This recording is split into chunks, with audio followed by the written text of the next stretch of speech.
Hey y'all, it's Ty with Barking Squirrel Homestead. I want to give you an update, and then as the thumbnail suggests, I want to talk about buckets, especially when it comes to container gardening. As you can see, I've got a couple of different buckets. I've got some blue ones and some white ones.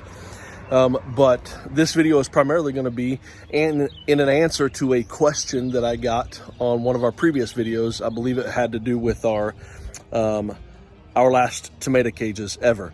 So if you haven't seen that video, you want to go back and watch that one. But one of the questions we got in the comments had to do with our buckets and whether they're safe to use, food grade, that kind of thing. And so I want to answer that question. And then I also want to talk about what you want to look for in your buckets and what the differences are between food safe, non-food safe, and give you the information you need so you can make decisions about what you're going to plant your food in when you container garden like we are doing with buckets.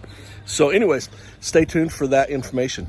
Look forward to talking to you some more. All right guys, just a quick update. You can see our beans, they're getting nice and tall. We are about ready to put a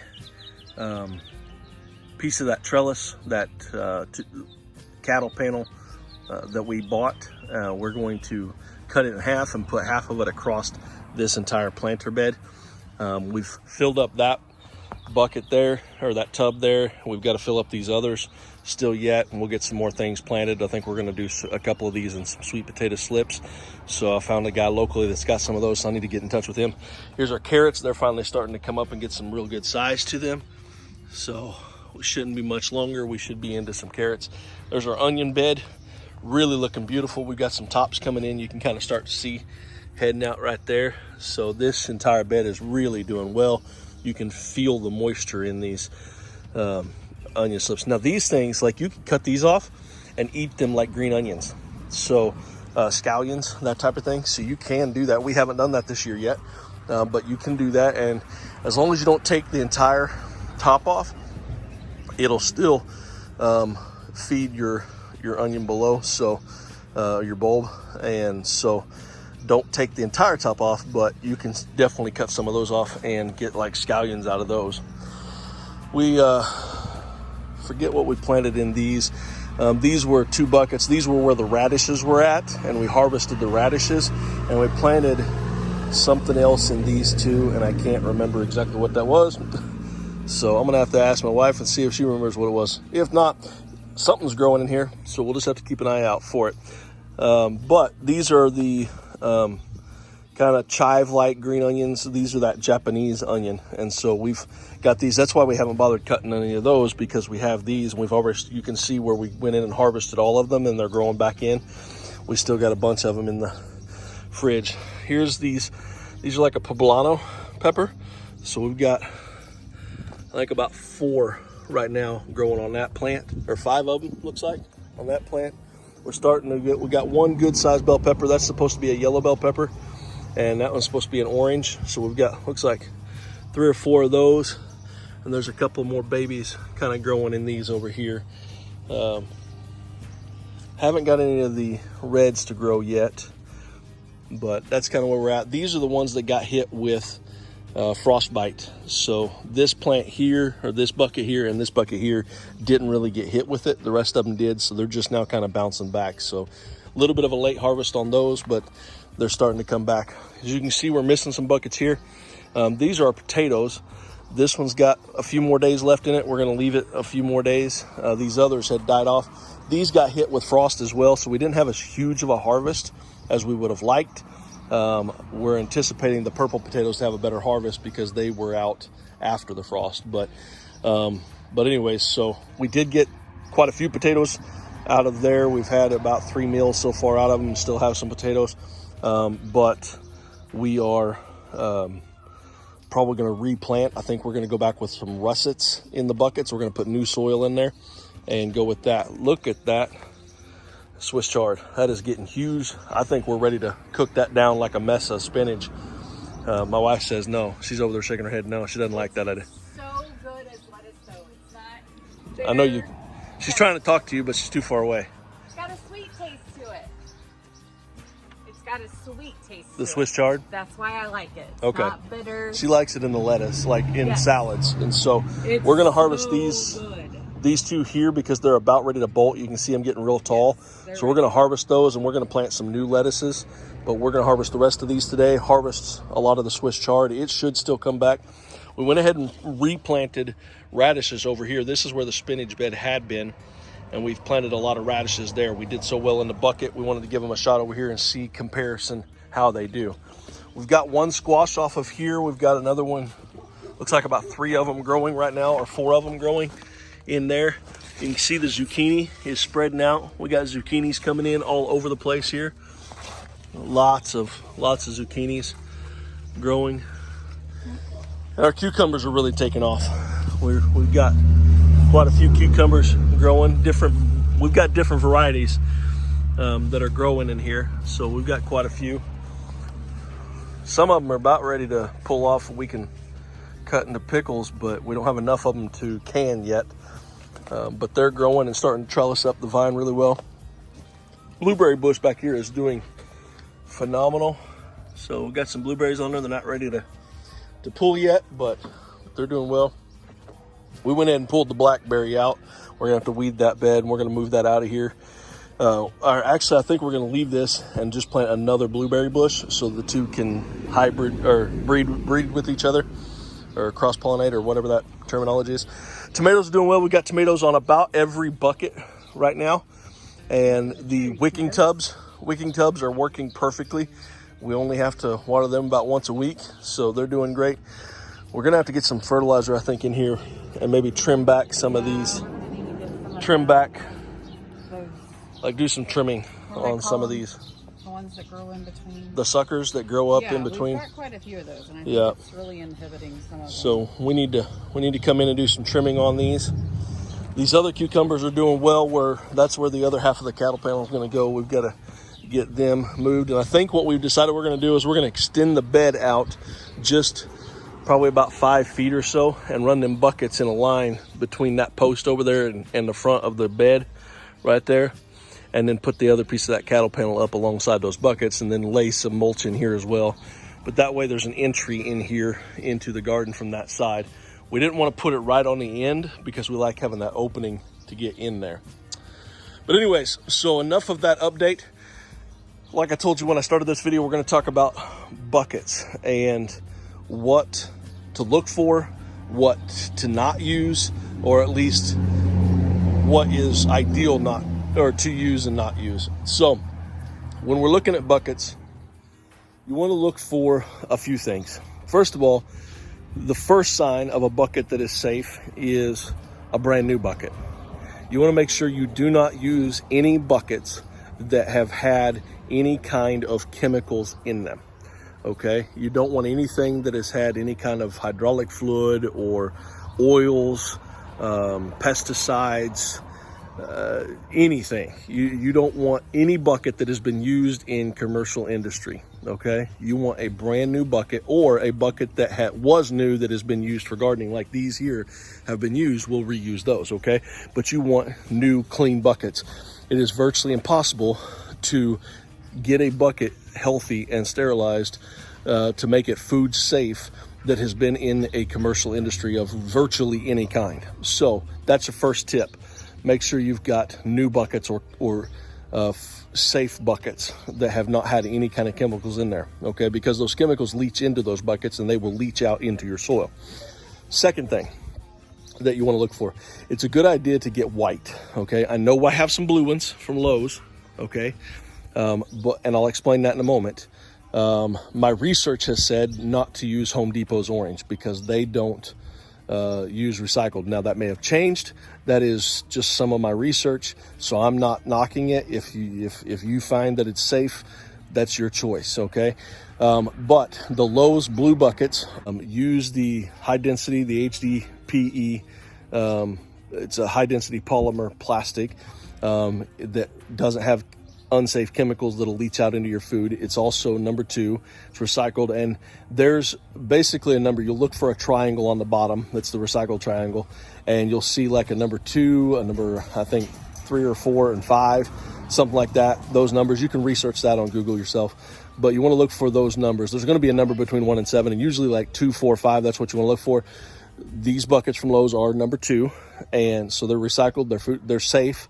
There are no dyes that are going to leach out into your food, and that's what you want to be careful with. You don't want buckets that have coloration that have dyes that will leach out into your soils, okay? That's why white is usually your safer bet. To look at that, and virtually all food grade buckets in the food grade industry are going to be white, okay? So white's your safe bet.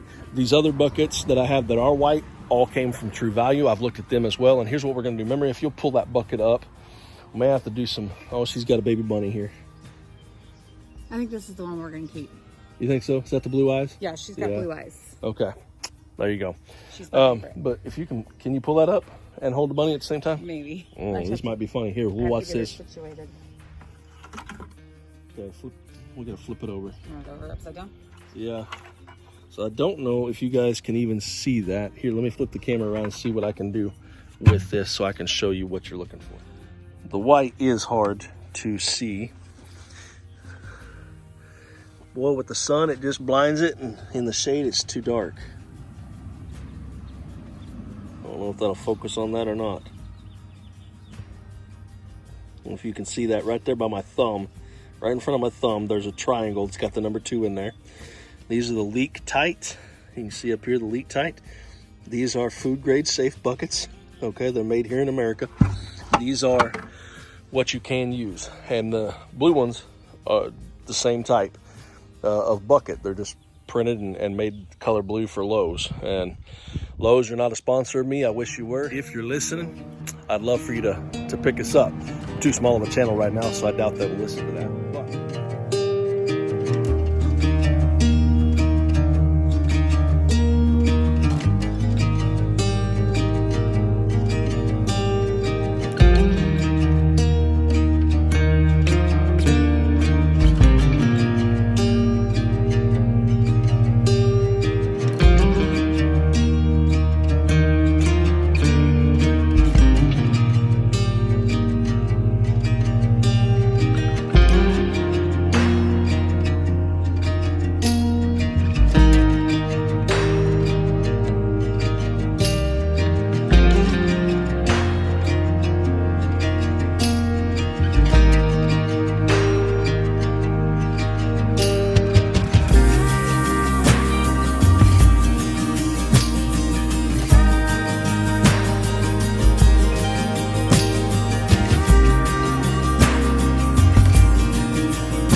take this, stick it on the ground, and it'll grow a new plant.